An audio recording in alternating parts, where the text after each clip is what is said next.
আবু বকর রাদিয়াল্লাহু আনহু মুগিরাকে যা বলেছিলেন সেখান থেকে শুরু করার কথা ছিল। তিনি বলেছিলেন, আমি তোমাকে আল্লাহর নামে অনুরোধ করছি, তুমি রাসূলুল্লাহ সাল্লাল্লাহু আলাইহি ওয়াসাল্লামের কাছে না গিয়ে আমাকে আগে যেতে দাও এবং এ বিষয়ে তার সাথে আমাকে আলোচনা করতে দাও। মুগিরা এতে সম্মত হলেন। আবু বকর রাদিয়াল্লাহু আনহু রাসূলুল্লাহ সাল্লাল্লাহু আলাইহি সাল্লামের নিকট গেলেন এবং তাকে ওই প্রতিনিধি দলের কথা জানালেন। তারপর মুগীরা রাদিয়াল্লাহু আনহু স্বগোত্রীয় বন্ধুদের কাছে ফিরে গেলেন। উল্লেখ্য, মুগীরা রাদিয়াল্লাহু আনহু বনু সাকিব বংশোদ্ভূত ছিলেন। দুপুরবেলা তিনি তাদের সাথে বিশ্রাম করে কাটিয়ে দিলেন এবং রাসূলুল্লাহ সাল্লাল্লাহু আলাইহি ওয়াসাল্লামকে ইসলামী অভিবাদন জানানোর রীতি শিখিয়ে দিলেন। কিন্তু সাক্ষাতের সময় তারা জাহেলি রীতি অনুসারে অভিবাদন জানালো। প্রতিনিধি দল রাসূলুল্লাহ সাল্লাল্লাহু আলাইহি ওয়াসাল্লামের কাছে হাজির হলে মসজিদে নববীর একপাশে তাদের অবস্থানের জন্য একটি ঘর ঠিক করে দেওয়া হয়।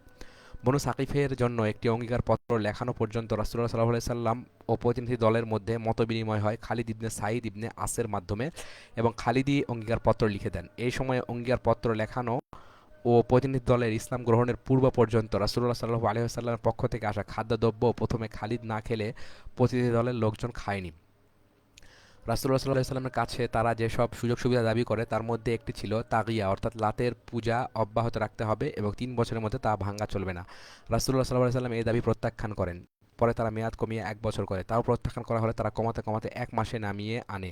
রাসূলুল্লাহ সাল্লাল্লাহু আলাইহি ওয়াসাল্লাম তাও প্রত্যাখ্যান করেন। প্রতিনিধি দল এই দাবির যে উদ্দেশ্য ব্যাখ্যা করে তা ছিল এই যে তারা তাদের গোত্রের অর্বাচীন শ্রেণী, তরুণ বংশধর ও নারীদের রোষানল থেকে রক্ষা পেতে চান এবং গোত্রের লোকেরা ইসলামে দীক্ষা নেওয়ার আগে মূর্তি ধ্বংস করার মাধ্যমে তাদের মধ্যে আতঙ্ক সৃষ্টি করা তাদের মনোভূত ছিল না। কিন্তু রাসূলুল্লাহ সাল্লাল্লাহু আলাইহি ওয়াসাল্লাম কিছুতেই এ দাবি মানলেন না। তিনি বরং জোর দিয়ে বললেন তিনি অবিলম্বে ওই মূর্তি ভাঙার জন্য আবু সুফিয়ান ইবনে হারব ও মুগীরা ইবনে শুবা রাদিয়াল্লাহু আনহুকে পাঠাবেন। তারা এ দাবিও করেছিল যে তিনি যেন তাদের নামাজ পড়তে এবং মূর্তিগুলোকে তাদের নিজ হাতে ভাঙতে বাধ্য না করেন। রাসূলুল্লাহ সাল্লাল্লাহু আলাইহি ওয়াসাল্লাম সাফ সাফ বলে দিলেন, নামাজ ছাড়া ইসলাম হতে পারে না এবং তোমাদের হাত দিয়ে মূর্তি ভাঙতে বাধ্য করা হবে না। প্রতিনিধি দল নামাজকে মেনে নেওয়া অবমাননা কর বলে মন্তব্য করেও তা মেনে নিতে সম্মত হলো। অতঃপর তারা সবাই ইসলাম গ্রহণ করলো এবং রাসূলুল্লাহ সাল্লাল্লাহু আলাইহি ওয়াসাল্লাম তাদের জন্য অঙ্গীকারনামা লিখে দিলেন। তারপর তাদের আমির নিযুক্ত করলেন ওসমান ইবনে আসকে। তিনি ছিলেন দলের কনিষ্ঠতম সদস্য এবং কোরআন ও ইসলাম শিখতে অপেক্ষাকৃত বেশি আগ্রহী। আবু বকর রাদিয়াল্লাহু আনহু তার সম্পর্কে এই বলে মন্তব্য করেন যে, ইয়া রাসূলুল্লাহ, আমার কাছে উসমানই ইসলাম বুঝতে ও কোরআন শিখতে অধিকতর আগ্রহী হয়ে মনে হয়েছে। দায়িত্ব সমাপনান্তে প্রতিনিধি দল যখন তায়েফ অভিমুখে রওনা হলো তখন রাসূলুল্লাহ সাল্লাল্লাহু আলাইহি ওয়াসাল্লাম আবু সুফিয়ান ইবনে হারব ও মুগীরা ইবনে শুবা রাদিয়াল্লাহু আনহু মূর্তি ভাঙার দায়িত্ব অর্পণ করে তাদের সাথেই পাঠিয়ে দিলেন। তারা উভয়ে প্রতিনিধি দলের সাথে রওনা হয়ে গেলেন। তায়েফের উপকণ্ঠে পৌঁছে মুগীরা রাদিয়াল্লাহু আনহু আবু সুফিয়ান রাদিয়াল্লাহু আনহুকে আগে পাঠাতে চাইলেন। আবু সুফিয়ান তা অস্বীকার করে বললেন, তুমি তোমার গোত্রের লোকদের সাথে আগে গিয়ে দেখা করো। আবু সুফিয়ান জুল হুদুম নামক জলাশয়ের কাছে পৌঁছে গেলেন আর মুগীরা শহরে প্রবেশ করেই কোদাল নিয়ে লাত ও অন্যান্য মূর্তি ভাঙার জন্য তাদের উপর চড়াও হলেন। মুগীরার গোত্র বনু মুয়াত্তাব তাকে সহযোগিতা করলো এবং তা এ আশঙ্কায় যে তার পরিণতি যেন উরওয়া ইবনে মাসুদের মতো না হয়। ওদিকে বনু সাকিফের মহিলারা মূর্তির জন্য মাতম করতে করতে রাস্তায় বেরিয়ে এলো। তারা বলতে লাগলো, রক্ষকের জন্য তোমরা কাঁদো, নিমক হারামেরা তাকে ছেড়ে চলে গেছে। রক্ষক, মুশরিকরা লাতকে দাফফা অর্থাৎ রক্ষক নামে অভিহিত করত, কেননা তারা বিশ্বাস করত যে লাত তাদের শত্রু ও আপদ থেকে রক্ষা করে। আচ্ছা, তারপরে অর্থাৎ বনু সাকিফের নিমখানরা তাকে ছেড়ে চলে গেছে, অর্থাৎ বনু সাকিফের লোকেরা তাদের রক্ষকের প্রতি অকৃতজ্ঞ হয়ে গেছে এবং তাকে ধ্বংস হওয়ার জন্য মুগিরার হাতে সর্পদ করে চলে গেছে। আচ্ছা, তারা এর জন্য ভালো করে যুদ্ধও করলো না, অর্থাৎ রক্ষককে রক্ষা করার জন্য যুদ্ধ করতে আসা উচিত ছিল, কিন্তু সেজন্য কেউ এগিয়ে এলো না। অতঃপর মুগীরা যখন লাতকে কুঠার দিয়ে আঘাত করতে লাগলেন তখন আবু সুফিয়ান আহা আহা করতে লাগলেন। আর লাতকে ধ্বংস করার পর মুগীরা মন্দিরের সমস্ত ধনরত্ন সংগ্রহ করে আবু সুফিয়ানের কাছে পাঠালেন। এই ধনরত্নের মধ্যে ছিল বিপুল পরিমাণে সোনা ও রেশমি দ্রব্যাদি। উরওয়া ইবনে মাসউদ শহীদ হওয়ার পর তার ছেলে আবু মুলাইহ ও ভ্রাতুষ্পুত্র কারেব ইবনে আসওয়াদ রাসূলুল্লাহ সাল্লাল্লাহু আলাইহি ওয়াসাল্লামের সাথে সাক্ষাৎ করে এবং বনু সাকিফের সাথে সকল সম্পর্ক ছিন্ন করে তাদেরকে চিরতরে ত্যাগ করার অভিপ্রায় ব্যক্ত করে। এটা হচ্ছে ইয়ালির প্রতিনিধি দলের আগমনেরও আগের ঘটনা। আবু মুলাইহ ও কারেব ইসলাম গ্রহণ করলে রাসূলুল্লাহ সাল্লাল্লাহু আলাইহি সাল্লাম তাদেরকে বললেন, তোমরা যাকে খুশি অভিভাবক হিসেবে গ্রহণ করো। তারা বললেন, আমরা আল্লাহ ও তার রাসূলকে অভিভাবক হিসেবে গ্রহণ করলাম। রাসূলুল্লাহ সাল্লাল্লাহু আলাইহি সাল্লাম বললেন, তোমাদের মামা আবু সুফিয়ানকেও? তারা বললেন, হ্যাঁ। পরে তায়েফবাসী ইসলাম গ্রহণ করলে রাসূলুল্লাহ সাল্লাল্লাহু আলাইহি সাল্লাম মুগীরা ও আবু সুফিয়ানকে লাত ধ্বংস করতে পাঠালে আবু মুলাইহ বললেন, ইয়া রাসূলুল্লাহ, লাতের মন্দির থেকে যে ধনরত্ন উদ্ধার করা হবে আমরা তা থেকে পিতার ঋণ শোধ করে দিন, তা থেকে আমার পিতার ঋণ শোধ করে দিন। রাসূলুল্লাহ সাল্লাল্লাহু আলাইহি সাল্লাম সম্মত হলে কারেব বললেন, ইয়া রাসূলুল্লাহ, আমার পিতা আসওয়াদের ঋণও শোধ করে দিন। কারাবের পিতা ছিল আসওয়াদ। উল্লেখ্য যে উরওয়া ও আসওয়াদ আপন ভাই ছিলেন। রাসূলুল্লাহ সাল্লাল্লাহু আলাইহি ওয়াসাল্লাম বললেন, আসওয়াদ মুশরিক অবস্থায় মারা গেছে। কারেব বলল, ইয়া রাসূলুল্লাহ, আপনি একজন মুসলিম আত্মীয়কে অর্থাৎ আমাকে সাহায্য করুন, কারণ ঋণ আমার ঘাড়েই চেপে আছে এবং আমি সাহায্য চাইছি।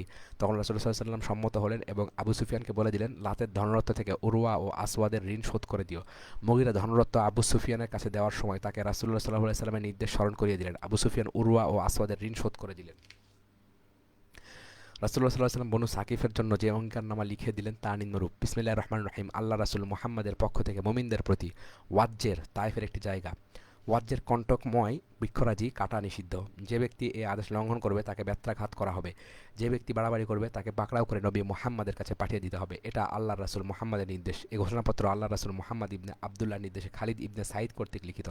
কেউ যেন এই ঘোষণাপত্র লঙ্ঘন না করে। লঙ্ঘন করলে তা নিজের জন্য শাস্তি ডেকে আনারই নামান্তর হবে, কেননা এটা আল্লাহর রাসূল মুহাম্মাদের নির্দেশেই লিখিত। নবম হিজরি সালকে প্রতিনিধি আগমনের বছর হিসাবে আখ্যায়িত করুন। সূরা আন-নাসর এই বছরই নাজিল হয়।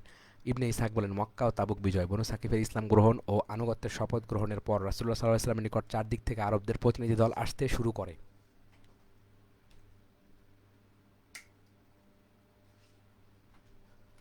আরবরা বলতে গেলে একমাত্র কুরাইশদের ইসলাম গ্রহণের অপেক্ষায় ছিল। তারাই ছিল আরবদের নেতা ও দিশারি। তারা ছিল কাবা শরীফ ও মসজিদুল হারামের রক্ষক ও তত্ত্বাবধায়ক এবং ইসমাইল ইবনে ইব্রাহিম আলাইহিস সালামের অবিসম্বাদিত উত্তরপুরুষ।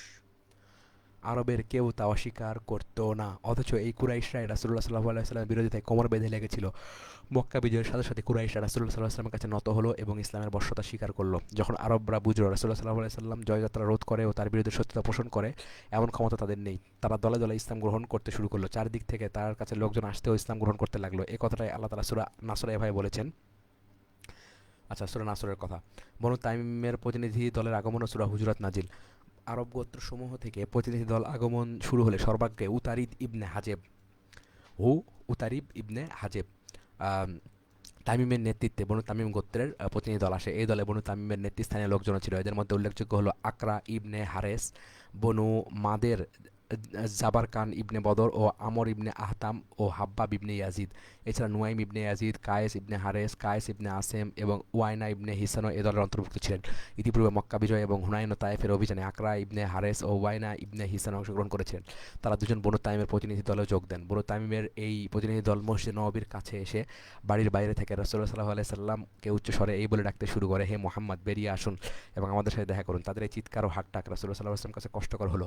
তারা বলল, আমরা এসেছি আপনার কাছে আমাদের গৌরবোজ্জ্বল বৈশিষ্ট্যগুলো তুলে ধরতে, তাই আমাদের প্রধান বক্তা ও কবিকে কথা বলার অনুমতি দিন। তিনি অনুমতি দিলেন। তখন উতারিদ ইবনে হাজেব বলতে লাগলেন, সেই আল্লাহর জন্য সকল প্রশংসা যিনি আমাদের উপর অশেষ অনুগ্রহ বর্ষণ করেছেন এবং একমাত্র তিনি এর ক্ষমতা রাখেন, যিনি আমাদেরকে বাদশা বানিয়েছেন এবং আমাদেরকে বিপুল ধন সম্পদ ও ঐশ্বর্যে সমৃদ্ধ করেছেন, যার দ্বারা আমরা বদান্যতার পরিচয় দিয়ে থাকি। যিনি আমাদেরকে সমগ্র প্রাচ্যবাসীর মধ্যে সর্বাধিক জনবল ও ধনবলের অধিকারী করেছেন। আমাদের সমকক্ষ আর কেউ আছে কি? আমরাই কি তাদের নেতা এবং সবচেয়ে অভিজাত নই? আভিজাত্য ও কৌলিন্যে আমাদের সমকক্ষতার দাবি করে সে নিজ শ্রেষ্ঠত্বের বর্ণনা দিক। আমরা ইচ্ছা করলে আরও অনেক কিছু বলতে পারি, কিন্তু আল্লাহ প্রদত্ত নিয়ামত নিয়ে বেশি বাগাড়ম্বর করতে আমরা লজ্জা বোধ করি। আমাদের এই শ্রেষ্ঠত্বের কথা সুপরিচিত। আপনাদেরকে আমাদের মতো আত্মপরিচয়মূলক বক্তব্য পেশ করা এবং আরও ভালো বক্তব্য পেশ করার সুযোগ দানের জন্য এসব কথা বললাম। এ পর্যায়ে বলেই উতারিত বসলো। তখন রাসূলুল্লাহ সাল্লাল্লাহু আলাইহি ওয়াসাল্লাম সাবেদ ইবনে কায়েসকে বললেন, ওঠো এবং ভাষণের জবাব দাও। সাবেত উঠে দাঁড়িয়ে বললেন, সেই মহান আল্লাহর জন্য সব প্রশংসা। আসমান ও জমিনে যার ইচ্ছা কার্যকর করেছেন, তার জ্ঞানের পরিধি তার কর্তৃত্বের গোটা পরিমণ্ডল জুড়ে পরিব্যাপ্ত। তার অনুগ্রহ ছাড়া কখনো কোনো জিনিসের উদ্ভাব ও আবির্ভাব ঘটে না। আমাদের মধ্যে রাজা বাদশার আবির্ভাব তারই অনুগ্রহের ফল। আপন অনুগ্রহের বশেই তিনি আপন শ্রেষ্ঠ সৃষ্টির মধ্য থেকে শ্রেষ্ঠতম বংশীয় আভিজাত্যে ও অতুলনীয় সত্যবাদিতার গুণে ভূষিত ব্যক্তিকে রাসূল হিসেবে মনোনীত করেছেন। অতঃপর তার উপর স্বীয় গ্রন্থ নাজিল করেছেন, তাকে সমগ্র মানবজাতির তত্ত্বাবধায়ক নিয়োগ করেছেন। একমাত্র তিনি সমগ্র বিশ্বজগতের মধ্যে আল্লাহর মনোনীত ব্যক্তিরূপে গণ্য হয়েছেন। অতঃপর মানুষকে তিনি তার প্রতি ঈমান আনার আহ্বান জানিয়েছেন। ফলে তার স্বগোত্র ও আপনজনদের মধ্য থেকে মুহাজিরগণ তার দাওয়াত গ্রহণ করেছেন, যারা সবার চাইতে কুলীন, সবার চাইতে সম্ভ্রান্ত মর্যাদাশীল, সবার চাইতে সৎকর্মশীল। যারা সর্বপ্রথম রাসূলের দাওয়াত গ্রহণ করেছিল তারা আমরাই। সুতরাং আমরা আল্লাহর একনিষ্ঠ সাহায্যকারী এবং তার রাসূলের ঘনিষ্ঠতম সহযোগী। যারা ঈমান আনে না তাদের সাথে আমরা যুদ্ধ করি। তারা আল্লাহর রাসূলের প্রতি যারা আল্লাহর রাসূলের প্রতি ঈমান আনে তাদের জানমাল আমাদের হাত থেকে নিরাপদ। আর যে কুফরি করে তাদের সাথে একমাত্র আল্লাহর ইচ্ছা ও নির্দেশের ভিত্তিতে আমরা সংগ্রামে লিপ্ত হই। সে সংগ্রামের কোনো শেষ নেই। তাকে হত্যা করা আমাদের জন্য বৈধ। একথা বলেই আমি নিজের জন্য এবং সকল মুসলমান নারী পুরুষের জন্য আল্লাহর নিকট ক্ষমা চাই। আসসালামু আলাইকুম। অতঃপর জাবার খান ইবনে বদর উঠে দাঁড়ালেন। তিনি একটি কবিতা আবৃত্তির মাধ্যমে নিম্নের বক্তব্য পেশ করলেন। কবিতাটির মর্ম এই: আমরাই সম্মানিত, কোনো গোত্র আমাদের সমকক্ষ নয়। রাজা বাদশাহ আমাদের মধ্যে বিরাজমান এবং আমাদের উদ্যোগেই তাবৎ উপাসনালয় প্রতিষ্ঠিত হয়। কত গোত্রকে আমরা বলপূর্বক লুণ্ঠন করেছি তার শেষ নেই। তা সত্ত্বেও আমাদের মান মর্যাদা অপ্রতিহত গতিতে বেড়ে চলেছে। দুর্ভিক্ষের সময়ও আমাদের লোকের ভুনাগ্রস্ত আহার করায়। মেঘ যখন মানুষের আকাঙ্ক্ষা মোতাবেক বৃষ্টি বর্ষণ করে না, তখন রাত্রিকালে পথিকেরা সব জায়গা থেকে আমাদের কাছে ছুটে আসে আর আমরা তাদের খাবারের আয়োজন করি। তখন আমরা বড় বড় উট জবাই করি এবং মেহমানদের পেট ভরে খাওয়াই। এটা আমাদের মজ্জাগত রীতি। যখনই তুমি দেখবে যে আমরা কোনো গোত্রের কাছে গিয়ে নিজেদের আভিজাত্যের গর্ব প্রকাশ করছি, তখনই দেখতে পাবে তারা আমাদের অনুসারী হয়ে যাচ্ছে আর তাদের মাথা অবনমিত হয়ে আসছে। সুতরাং আজ যে ব্যক্তি আমাদের সামনে তার শ্রেষ্ঠতা তুলে ধরবে, তার বর্ণনায় আমরা নতুন জ্ঞান লাভ করব এবং আমাদের প্রতিনিধি দল ফিরে গেলে সে তথ্য প্রচারিত হবে। আমরা কারো শ্রেষ্ঠত্ব মানতে রাজি নই, তবে আমাদের শ্রেষ্ঠত্ব কেউ অস্বীকার করবে না। এভাবেই আমরা গৌরব ও গর্বে অজেয়। হাসান এই বৈঠকে উপস্থিত ছিলেন না। রাসূলুল্লাহ সাল্লাল্লাহু আলাইহি সাল্লাম বনু তাইমের কবির জবাব দেওয়ার জন্য তলব করলেন। কাকে? হাসানকে। আর তিনি এসে কবিতা আবৃত্তি করে জবাব দিলেন। সে কবিতার মর্ম নিম্নরূপ: রাসূলুল্লাহ সাল্লাল্লাহু আলাইহি সাল্লাম যখন আমাদের মধ্যে আবির্ভূত হলেন, তখন আমাদের মধ্য তাকে পছন্দকারী অপছন্দকারী উভয় রকমের লোক থাকা সত্ত্বেও তাকে রক্ষা করেছি। আমাদের বস্তিতে আবির্ভূত হয়েছেন বলে আমরা তাকে তরবারি সজ্জিত হয়ে সকল জালিম ও আগ্রাসীর হাত থেকে রক্ষা করেছি। তিনি এক সম্মানিত গৃহে আবির্ভূত হয়েছিলেন, যা সিরিয়ার ও জাজিলাতুল জাওলানের সন্নিহিত অপরিচিত লোকদের মধ্যে অবস্থিত। প্রাচীন মহত্ব, অভিজাত্য ও রাজকীয় সম্মান এবং কঠিন মুসিবত সহ্য করার মতো গৌরব আর কিছুতে নেই। হাসান বলেন, রাসূলুল্লাহ সাল্লাল্লাহু আলাইহি সাল্লামের নিকট পৌঁছেই আমি প্রতিনিধি দলের কবি যে কবিতা আবৃত্তি করেছিল হুবহু তার ছন্দ অনুকরণ করে পাল্টা কবিতা আবৃত্তি করলাম। জাবারকান তার কবিতা আবৃত্তি সম্পন্ন করলে রাসূলুল্লাহ সাল্লাল্লাহু আলাইহি সাল্লাম হাসানকে বললেন, হে হাসান, জাবারকানের কবিতার জবাব দাও। হাসান দাঁড়িয়ে কবিতা আবৃত্তি করলেন। কবিতার মর্ম নিম্নরূপ: কুরাইশ বংশের নেতৃবৃন্দ মানুষের জন্য এক অনুকরণীয় আদর্শ স্থাপিত করেছেন। খোদা ভীতি যাদের জীবনের গোপন কর্মকাণ্ডকে নিয়ন্ত্রিত করে এবং যারা ন্যায় ও সততাকে অনুকরণ করে, তারা সকলেই তাদের উপর খুশি। তারা কুরাইশি নেতৃবৃন্দ। এটা একটা মানব গোষ্ঠী যারা যুদ্ধরত হলে শত্রুকে পর্যুদস্ত করে দেন অথবা নিজের পক্ষে নিজের গোষ্ঠীর মুমিনদের কল্যাণ সাধনের চেষ্টা করেন এবং কল্যাণ সাধন করেন। এটা তাদের নতুন কোনো চরিত্রিক বৈশিষ্ট্য নেই। বস্তু চরিত্রের যা কিছু নতুন বৈশিষ্ট্য তাই খারাপ। তাদের পরে জনগণের মধ্যে যদি আর কোনো বিজয়ীর আগমন ঘটে, তাহলে এরকম প্রত্যেক বিজয়ী তাদের নগণ্যতম বিজয়ীদের চেয়েও নগণ্যতর।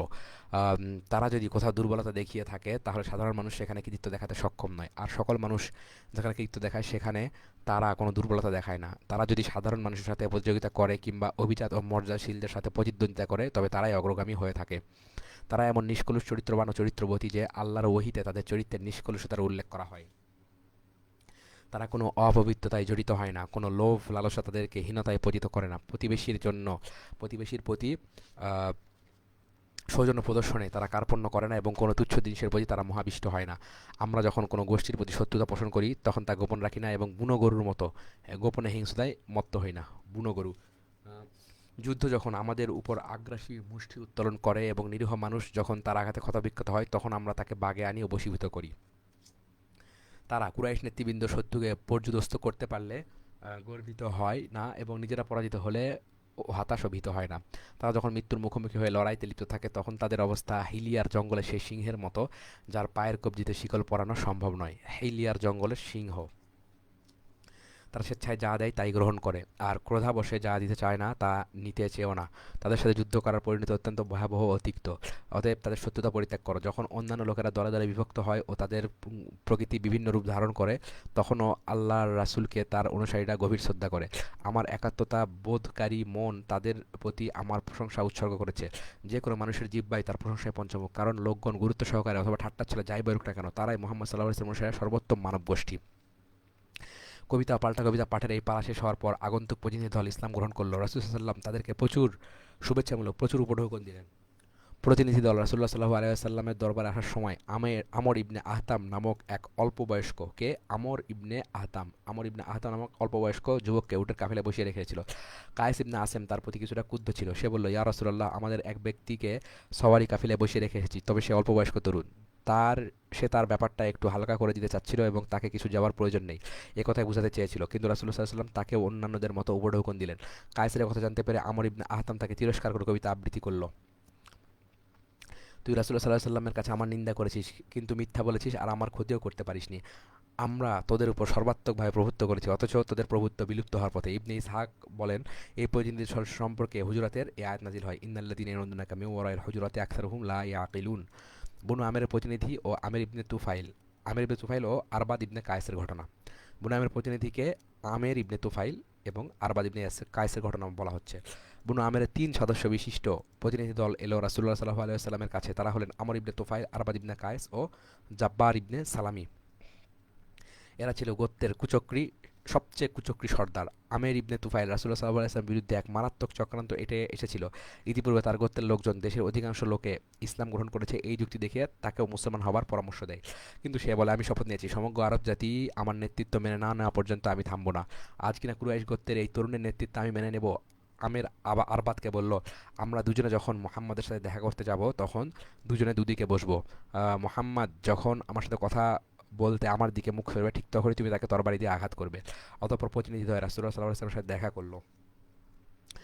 আমের বলতে লাগলো, হে মোহাম্মদ, আমাকে একটু নির্জনে কথা বলার সুযোগ দাও। রাসূলুল্লাহ সাল্লাল্লাহু আলাইহি ওয়াসাল্লাম বললেন, তুমি যতক্ষণ এক আল্লাহর উপর ঈমান না আনবে ততক্ষণ সে সুযোগ দেব না। আমের আরবাদকে সুযোগ দেওয়ার জন্য বারবার ওই একই কথা বলতে লাগলো। আর রাসূলুল্লাহ সাল্লাল্লাহু আলাইহি ওয়াসাল্লাম যখন কিছুতে তার সাথে নির্জনে কথা বলতে রাজি হলেন না, তখন সে প্রতিনিধি দলদের শটকান দিল। যাওয়ার সময় হুমকি দিয়ে গেল, দেখে নিও আমি বিরাট এক বাহিনী নিয়ে তোমার উপর হামলা চালাবো। রাসূলুল্লাহ সাল্লাল্লাহু আলাইহি ওয়াসাল্লাম বললেন, হে আল্লাহ, তুমি আমাকে আমের ইবনে তুফাইল থেকে রক্ষা করো। রাসূলুল্লাহ সাল্লাল্লাহু আলাইহি ওয়াসাল্লামের কাছ থেকে বেরিয়ে গিয়ে আমের আরবাদকে বলল, হে আরবাদ, ধিক তোমাকে, যে নির্দেশ দিয়েছিলাম তার কি করলে? আল্লাহর কসম, পৃথিবীতে আমি তোমাকে সবচেয়ে বীর পুরুষ মনে করতাম এবং তোমাকেই সবচেয়ে বেশি ভয় করে চলতাম। আজ থেকে আর তোমাকে ভয় করবো না। আরবাদ বলল, তোর সর্বনাশক, তাড়াহুড়ো করিস নি, আমাকে যা করতে বলেছি তা করতে উদ্যত হয়ে দেখি আমার সামনে তুই ছাড়া আর কেউ নেই। সে অবস্থায় কোপ দিয়ে তোর ঘাড়ে পড়তো, শেষ পর্যন্ত তোকে আমি কোপ দেবো নাকি? তারপর তারা নিজ নিজ বাড়ির দিকে রওনা হলো। প্রতিমধ্যে আমের ইবনে তুফাইলের ঘাড়ে প্লেগ দিলেন। বনু সালুলের এক মহিলা বাড়িতে গিয়ে ওই প্লেগেই সে মারা গেল। মৃত্যুকালে সে বিলাপ করতে লাগলো, হে বনু আমের, আমাকে কি শেষ পর্যন্ত উটের গলগণ্ডতে ধরলো, আবার বনু সালুলের এক মহিলার বাড়িতে। বনু সালুল আরবদের মধ্যে অত্যন্ত কাপুরুষ ও হীনমনা গোত্র হিসেবে পরিচিত ছিল। কবি সামাওয়াল বলেন, আমরা এমন এক গোষ্ঠী যারা হত্যাকে বনু আমের ও বনু সালুলের মতো লজ্জাকর মনে করে না। আমরা এমন এক গোষ্ঠী যারা হত্যাকে বনু আমের ও বনু সালুলের মতো লজ্জাকর মনে করি না। আচ্ছা, আম্মেরকে সমাধিস্থ করে মানে তারা কি কাপুরুষ কথা ছিল? তারা লজ্জা করে, মানে কি হত্যা করতে চায় না বলে লজ্জা করে, এরকম বোঝানো হচ্ছে। আমেরকে সমাধিস্থ করে তার সঙ্গে বনু আমেরের বস্তিতে দুটো ছাগল নিয়ে হাজির হলো। প্রতিনিধি দলের লোকেরা আরবাদকে বললো, হে আরবাদ, তোমরা কি করে এলে? সে বলল, কিছুই না। সে মোহাম্মদ আমাদেরকে এমন এক সত্তার ইবাদত করার আহ্বান জানিয়েছে যাকে নাগালে পেলে আমি 3 নিক্ষেপ করে হত্যা করতাম। একথা বলার 1 বা 2 দিন পর আরবাদ তার উট নিয়ে কোথাও যাচ্ছিল। সহসা আল্লাহ তার উপর আকাশ থেকে বজ্র নিক্ষেপ করে উৎসহ আরবাদকে জ্বালিয়ে ভস্য করে দিলেন। আরবাদ ছিল কবি লাবিদের ভাই। সে আরবাদের মৃত্যুতে নিম্নরূপ শোক কথা রচনা করে, মৃত্যু কাউকে ছাড় দেয় না, স্নেহময় পিতাকেও না। আরবাদের উপর একমাত্র মৃত্যুরই আশঙ্কা করতাম, আকাশ থেকে কোনো দুর্যোগ কিংবা সিংহের আক্রমণের আশঙ্কা করতাম না। অতএব হে চক্ষু, আরবাদের জন্য অশ্রুবর্ষণ করো না কেন? যখন আমরা নারী পুরুষ সকলে কঠিন দুঃখ কষ্টের ভেতরে কাল কাটাচ্ছিলাম, তখন তারা সবাই চিৎকার করতো, আরবাদ তার পরোয়া করতো না। আর তারা যদি ভারসাম্য রক্ষা করে চলতো, তবে সেক্ষেত্রে আরবাদ মধ্যম পন্থা অবলম্বন করতো। সে একজন মিষ্টভাষী, বুদ্ধিমান ও নম্র হৃদয় মানুষ। সেই সাথে তার মধ্যে তিক্ততাও ছিল না। হে চক্ষু, তুমি কেন অশ্রুবর্ষণ করো না? ইয়া আইনি লিমা তাফিয়াদু, এই টাইপের আরবি হবে হয়তোবা। লিমা তাফিয়াদু মিনাদ দামাই। বৃক্ষরাজ যখন শীতকালে উজাড় হয়ে যায়, তখন আহ, পুনরায় তা ফলদায়ক ও তরতাজা হয় এবং অবশিষ্ট আশাপ্রদ জিনিসগুলো দেখা যায়। অর্থাৎ দেশে যখন দুর্ভিক্ষ দেখা দেয় এবং পরে আবার দেশে ফসল উৎপন্ন হওয়ার অনুকূল অবস্থা সৃষ্টি হয়, তখন সে আরবাদ জঙ্গলে হিংস্র সিংহের চেয়ে বীরত্ব, অত্যন্ত সূক্ষ্মদর্শিতা ও দক্ষতা পরিচয় দিত। এমনকি যে রজনীতে অশ্বগুলো চলতে চলতে প্রচণ্ড তুষারপাতের জন্য যাত্রা বিরতি করতে বাধ্য হয়, তখন সাধারণ মানুষের চোখ যথেষ্ট দূরদর্শিতা পরিচয় দিতে পারে না। তখন সে দূরদর্শিতা পরিচয় দিত। তার শোকে আহত মাতমকারিনীরা মাতম করছে, যেন তরুণ হরিণীরা ঊষর মরুভূমিতে নিষ্ফল রোদন করছে। দুর্যোগের দিনটাতে সেই বীর অশ্বারোহীর বজ্রাঘাতে মৃত্যু আমাকে মর্মাহত করেছে। সে ছিনতাই করতো, আবার লুণ্ঠিত ব্যক্তি যদি তার কাছে আসতো তাহলে তাকে ক্ষতিপূরণ দিত, ইচ্ছা হলে লুণ্ঠিত জিনিস ফিরিয়ে দিত। তারা অনেক অভাব থাকা সত্ত্বেও প্রচুর দান করতো, যেমন বসন্তের মেঘ স্বল্প আর্দ্র হওয়া সত্ত্বেও উদ্ভিদ উৎপাদন করে থাকে। পশ্চিম অঞ্চলের অধিবাসীরা মাত্রই ভাগ্যাহত, তার জনসংখ্যা যতই বেশি হোক না কেন। কখনো তারা একটু সংবেদনশীল হলেও পরক্ষণেই আবার তাদের কপালে নেমে আসে দরিদ্র। তারা সংখ্যায় অধিক হলেও ধ্বংস ও বিনাশের কবলে পড়ার জন্যই হয়। জারুদের নেতৃত্বে বনু আব্দুল কায়েসের প্রতিনিধি দলের আগমন। বনু আব্দুল কায়েস কর্তৃক প্রতিনিধি দল খ্রিস্টান ধর্মাবলম্বী জারুদ ইবনে আমেরের নেতৃত্বে রাসূলুল্লাহ সাল্লাল্লাহু আলাইহি ওয়াসাল্লামের নিকট আসে। হাসান বর্ণনা করেন, জারুদ রাসূলুল্লাহ সাল্লাল্লাহু আলাইহি ওয়াসাল্লামের দরবারে উপস্থিত হয়ে আলাপ আলোচনা শুরু করল। তিনি তার নিকট ইসলাম পেশ করলেন এবং তাকে ইসলাম গ্রহণের দাওয়াত ও উপদেশ দিলেন। জারুদ বলল, ইয়া রাসূলুল্লাহ, আমার একটা ধর্ম আছে। এখন আপনার ধর্ম গ্রহণের উদ্দেশ্যে আমি নিজ ধর্ম ত্যাগ করতে রাজি আছি। তবে নিজ ধর্ম ত্যাগ করায় আমার কোনো ক্ষতি হবে না। আমাকে এই নিশ্চয়তা আপনি দিতে পারেন কি? রাসূলুল্লাহ সাল্লাল্লাহু আলাইহি ওয়াসাল্লাম বললেন, হ্যাঁ, আমি তোমাকে নিশ্চয়তা দিচ্ছি, ইসলাম গ্রহণের অর্থ দাঁড়াবে এই যে আল্লাহ তোমার ধর্মের চেয়েও ভালো ধর্ম গ্রহণ করার সুযোগ দিলেন। একথা শুনে জারুদও তার সঙ্গে ইসলাম গ্রহণ করলো। অতঃপর রাসূলুল্লাহ সাল্লাল্লাহু আলাইহি সাল্লামের কাছে দেশে ফিরে যাওয়ার জন্য সওয়ারি বাহন প্রার্থনা করলো। রাসূলুল্লাহ সাল্লাল্লাহু আলাইহি সাল্লাম সওয়ারি প্রদানে অক্ষমতা প্রকাশ করলেন। তখন জারুদ বলল, ইয়া রাসূলুল্লাহ সাল্লাল্লাহু আলাইহি সাল্লাম, আমার স্বদেশ গমনের পথে অনেক লাওয়ারিশ পথভ্রষ্ট উট পাওয়া যায়, সেগুলোতে কি চড়ে আমরা যেতে পারি? রাসূলুল্লাহ সাল্লাল্লাহু আলাইহি সাল্লাম বললেন, না, খবরদার, এগুলোতে আরোহণ করো না, ওগুলো দোজখে যাওয়ার বাহন হবে। অতঃপর জারুদ রাসূলুল্লাহ সাল্লাল্লাহু আলাইহি সাল্লামের কাছ থেকে বেরিয়ে স্বদেশ মুখে রওনা হলেন। তিনি মৃত্যুকাল পর্যন্ত ইসলামের উপর অবিচল ছিলেন এবং খুবই ভালো মুসলমান ছিলেন। রাসূলুল্লাহ সাল্লাল্লাহু আলাইহি সাল্লাম ইন্তেকালের পর যখন কিছু লোক ইসলাম ত্যাগ করে, সে সময় তিনি বেঁচে ছিলেন। তার গোত্রের কয়েকজন মুসলমান তাদের পূর্ব ধর্মে ফিরে গেলে জারুদ তাদের সামনে ইসলামী একমাত্র সত্য এ কথা ব্যাখ্যা করলেন এবং তাদেরকে ইসলামের দিকে ফিরে আসার দাওয়াত দিলেন। তিনি বললেন, হে লোকজন, আমি সাক্ষ্য দিচ্ছি যে আল্লাহ তাআলা কোনো মাবুদ নেই, মুহাম্মদ সাল্লাল্লাহু আলাইহি ওয়াসাল্লাম আল্লাহর বান্দা ও রাসূল। আমি এই কথা ঘোষণা করছি যে যে ব্যক্তি সাক্ষ্য দেয় না সে কাফির।